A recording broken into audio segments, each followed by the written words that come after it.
வணக்கம் நேயர்களே, இன்னைக்கு நாம பார்க்கக்கூடிய சிறப்பு பதிவு தமிழ் புத்தாண்டு பலன்கள். தமிழ் புத்தாண்டாகப்பட்டது ஏப்ரல் மாதம் 14ஆம் தேதி பராபவ வருடம் அப்படின்ற மாதிரியாக ஆரம்பிக்குது.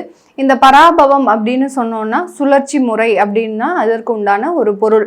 ஆனால் ஜோதிட ரீதியாக பார்த்தீங்கன்னா இந்த பராபவ வருடத்துல ஒரு சுழற்சி அப்படின்றது வெற்றி அப்படின்றது ஒரு தோல்வியையும், தோல்வி அப்படின்றது ஒரு வெற்றியையும் குறிக்கக்கூடிய ஒரு அமைப்பாக தான் இந்த பராபவ வருடம் இருக்க போகுது.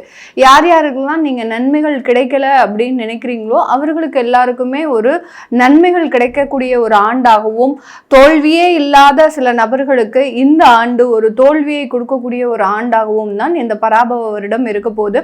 இந்த வருடத்துல இருக்கக்கூடிய கோச்சார கிரகங்களின் நிலவரங்கள் அப்படின்னு பார்க்கும்போது வருடம் ஆரம்பிக்கும் போது அந்த சூரியன் சுக்கிரன் சேர்க்கை அந்த மேஷ ராசியில இருக்கு, மிதுன ராசியில குரு பகவான், அடுத்து சிம்ம ராசியில கேது பகவான், கும்ப ராசியில ராகு பகவான், அடுத்து சனி பகவான் மீன ராசியில இருக்கிறார்.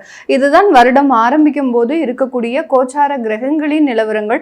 இந்த வருட பலன்களை நம்ம தீர்மானிக்கும் போது வருட கிரகங்களாகப்பட்ட அந்த குரு பகவான் பாத்தீங்கன்னா ஜூன் மாதம் 2ஆம் தேதி, அதாவது வைகாசி மாதம் 17ஆம் தேதி பெயர்ச்சி ஆகிறார். மிதுன ராசியிலிருந்து உச்சம் பெற போறார். கடக ராசிக்கு சென்று அங்க உச்சம் பெற்ற ஒரு குரு பகவானா பெயர்ச்சியாக போகிறார். அடுத்து பாத்தீங்கன்னா இந்த குரு பகவான் திரும்பியும் அதிசாரம் பெறுகிறார். அதிசாரம் அப்படின்னா விரைவாக நகர்ந்து சென்று அடுத்த ராசிக்கு பயிற்சி ஆகிறது தான் அதிசாரம். இந்த அதிசார ஒரு பயிற்சியாகப்பட்டது ஐப்பசி மாதம் நிகழக்கூடிய ஒரு அமைப்பாக இருக்கு. ஐப்பசி மாதம் 14ஆம் தேதி அந்த குரு பகவான் மீண்டும் அதிசாரம் பெற்று வருகிறார். இந்த குரு அதிசார நிவர்த்தி ஆகப்பட்டது 25ஆம் தேதி ஜனவரி மாதம், அதாவது தை மாதம் 10ஆம் தேதி இந்த குரு அதிசார நிவர்த்தி அடைகிறார்.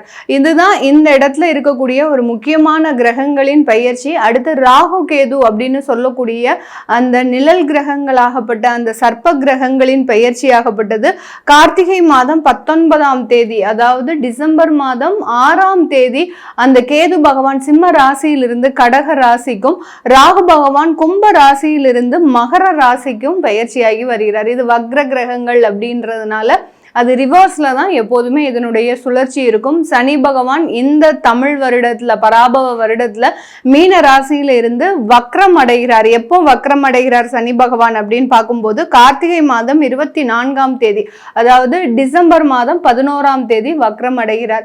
இந்த வக்ரம் அடையக்கூடிய ஒரு சூழ்நிலையில இந்த மாதிரியான இந்த பராபவ வருடத்துல இருக்கக்கூடிய கிரகங்களின் கோச்சார நிலவரங்களின்படி ஒவ்வொரு ராசி என்பர்களுக்கும் உண்டான பலன்களை பற்றி பார்க்க போறோம். அந்த பலன்கள்ல நமக்கு என்ன மாதிரியாக இருக்கு, ஒவ்வொரு ராசிக்கும் என்னென்ன ஏற்ற இறக்கங்கள் இருக்கு, நீங்க எந்த மாதிரியாக சில விஷயங்களை மாற்றிக்கணும் அப்படின்றது தான் இந்த பதிவுல தெளிவா பார்க்க போறோம். இந்த சேனலை முதன்முறையா பாக்குறீங்க அப்படின்னா சப்ஸ்கிரைப் பண்ணிக்கோங்க, பெல் பட்டன்ல ஆல் ஆப்ஷன் சூஸ் பண்ணிக்கோங்க.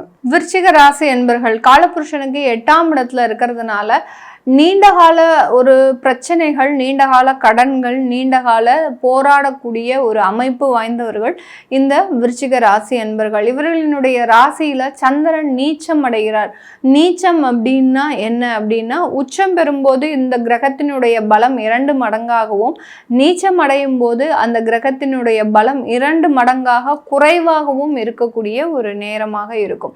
அதாவது ஒரு நெகட்டிவ் எனர்ஜி அப்படின்றது அளவுக்கு அதிகமாக இருக்கும். அதே இது உச்சம் பெற்ற கிரகமாக இருந்தது அப்படின்னா அது இருக்கக்கூடிய ஒரு ஸ்தானத்தை பொறுத்து அதிகப்படியாக பாசிட்டிவாக மாறுறதுக்கு உண்டான ஒரு அமைப்பாக இருக்கும். இப்போ இந்த விருச்சிக ராசி காலபுருஷனுக்கு 8ஆம் இடமான மறைவு ஸ்தானத்துல சந்திரன் நீச்சம் அடைகிறதுனால இவர்களுக்கு உடல் பலம் இருந்தாலும் மனம் பலம் அப்படின்றது பெரிய அளவுக்கு இருக்காது. எல்லா இடத்துலையுமே ஒரு குழப்பமான ஒரு சூழ்நிலையை அடையக்கூடிய ஒரு நேரம். சடனா கோவப்பட்டு ஏதாவது பேசிடுவாங்க, அந்த பேசின வார்த்தைகளை அள்ள முடியாது. அதனால அடுத்தடுத்து அந்த பிரிவுகள் அப்படின்றது இந்த விருச்சிக ராசி என்பவர்களுக்கு அதிகப்படியாக இருக்கும். இந்த பராபவ வருடம் தமிழ் வருடம் இந்த விருச்சிக ராசி என்பவர்களுக்கு அவர்களினுடைய உறவுகள் ரீதியான சில முன்னேற்றங்களை கொடுக்கக்கூடிய ஒரு நேரம். கடந்த ஒரு 2 வருடங்களாக பார்த்தீங்கன்னா இந்த விருச்சிக ராசி என்பவர்களுக்கு மேக்சிமம் பார்ட் எந்த இடத்துல பிரச்சனையை கொடுத்துருக்கும். வேலையிலலாம் எவ்வளோ பிரச்சனை இருந்தாலும் இவர்கள் சமாளிச்சிருப்பாங்க. ஆனால் இவர்களுக்கு இருந்த பிரச்சனைகளே பார்த்தீங்கன்னா இந்த உறவுகள் ரீதியாக, அதாவது குடும்பஸ்தானாதிபதி 8ஆம் இடத்துல குரு பகவான் மறைஞ்சிட்டாரு.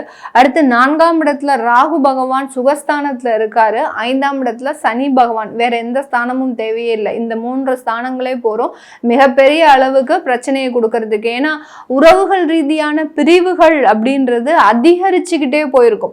திடீர்னு இருந்தாப்புல அம்மா அப்பா கிட்ட இருந்து விலகிறது, திடீர்னு இருந்தாப்புல குழந்தைகள் கிட்ட சண்டைகள் வர்றது, திடீர்னு இருந்தாப்புல கணவன் மனைவி விவாகரத்து, இது எல்லாமே எதிர்பாராத சம்பவங்களாக மாறக்கூடிய ஒரு அமைப்பை இந்த விருச்சிக ராசி என்பர்கள் கடந்த 2 வருடங்களாக பெற்றிருக்கிறாங்க. இந்த விருச்சிக ராசி என்பர்கள் தன்னுடைய வாழ்நாள் முழுவதும் ஏதோ ஒரு விதமான பிரச்சனைகளை அனுபவித்தாலும் இந்த 2 வருடத்துல இவர்கள் அனுபவித்த அந்த சம்பவங்கள் பிரச்சனைகள் எல்லாமே பார்த்தீங்கன்னா எதிர்பாராதது. அந்த எதிர்பார்ப்பு இல்லாத ஒரு நேரத்துல இது எல்லாமே நடந்ததுனால செய்வதறியாது ஒரு மன உளைச்சல்ல இருக்கக்கூடிய ஒரு அமைப்பாக இருக்கு. அப்போ இந்த பராபவ வருடம் இதுக்கு எல்லாத்துக்குமே நிவர்த்தியை கொடுக்குமா அப்படின்னு கேட்டீங்கன்னா கண்டிப்பாக கொடுக்கும். ஏன்னா இந்த 3 கிரகங்களும் உங்களுக்கு மாற்றத்தை கொடுக்க போகுது. குரு பகவான் 9ஆம் இடத்திற்கு உச்சம் பெற போறாரு. ராகு பகவான் 3ஆம் இடத்திற்கு பயிற்சியாகி வர்றாரு. ஒரு மிகப்பெரிய ஒரு மாற்றம். இதனால இழந்த உறவுகளை மீட்டெடுக்கக்கூடிய ஒரு நேரமாக இருக்கும். இப்ப விவாகரத்தே ஆயிடுச்சு அப்படின்ற பட்சத்துல அடுத்த ஒரு வாழ்க்கை கண்டிப்பாக உங்களுக்குன்னு காத்துட்டு இருக்கக்கூடிய ஒரு நேரம்.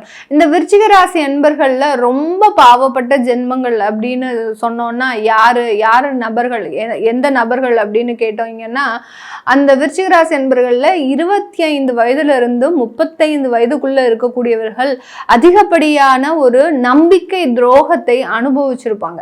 இந்த 35 வயசுக்குள்ள வாழ்க்கையில எதெல்லாம் அனுபவிக்க கூடாதோ அது எல்லாத்தையுமே அனுபவிச்சு இன்னமே நம்ம வாழ்க்கை அடுத்த கட்ட ஒரு வாழ்க்கையை நோக்கி பயணிக்கும் போது அதுல ஒரு பயம், பதற்றம், இவர்கள் நமக்கு உகந்த நபராக இருப்பாங்களா, நம்மளோட நல்லா டிராவல் பண்ணுவாங்களா அப்படின்ற ஒரு பயம் கலந்த ஒரு உணர்வுகள் அப்படின்றது இந்த விருச்சிக ராசி என்பர்கள் இருப்பாங்க.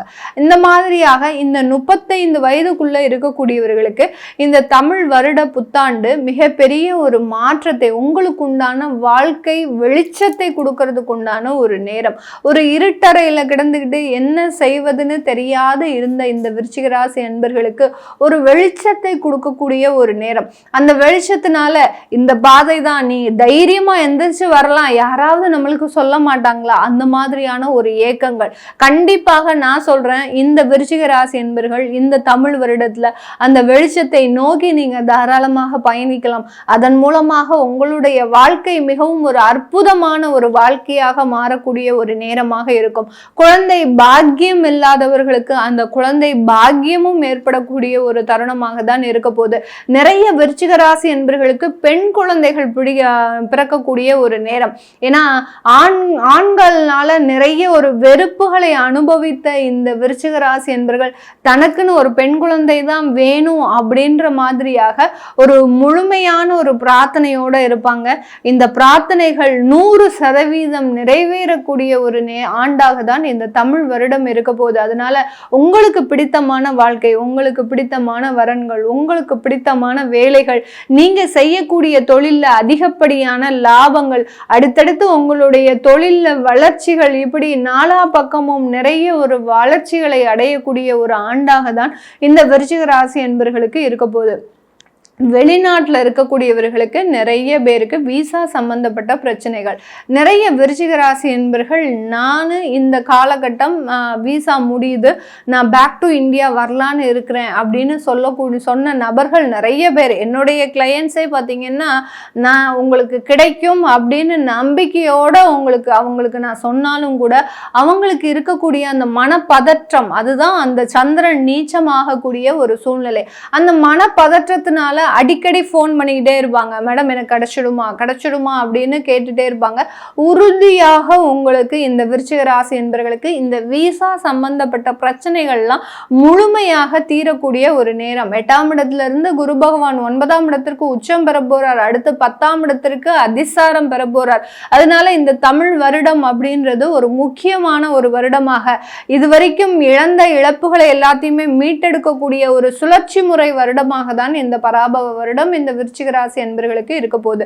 இது எல்லாமே நம்ம கோச்சார நிலவரப்படி பலன்களை கணிச்சு சொல்லியிருக்கிறோம். உங்களுடைய சுய ஜாதக திசாபுத்தி பலன்களை பார்க்கணும் விருப்பப்படுறவங்க கீழே இருக்கிற நம்பருக்கு வாட்ஸ்அப்ல அப்பாயின்மெண்ட் வாங்கிக்கிட்டு நீங்க கன்சல்ட் பண்ணிக்கலாம். உங்களுடைய குழந்தைகளுக்கு ஜாதகம் எழுதணும், நியூமராலஜி படி பேர் வைக்கணும்னு நினைக்கிறவங்களும் கீழே இருக்கிற நம்பருக்கு வாட்ஸ்அப்ல மெசேஜ் அனுப்புங்க. அதற்குண்டான விவரங்கள் தெரிய வரும். உங்களிடமிருந்து விடைபெறுவது உங்கள் ஆஸ்ட்ரோ பூர்ணா. நன்றி, வணக்கம்.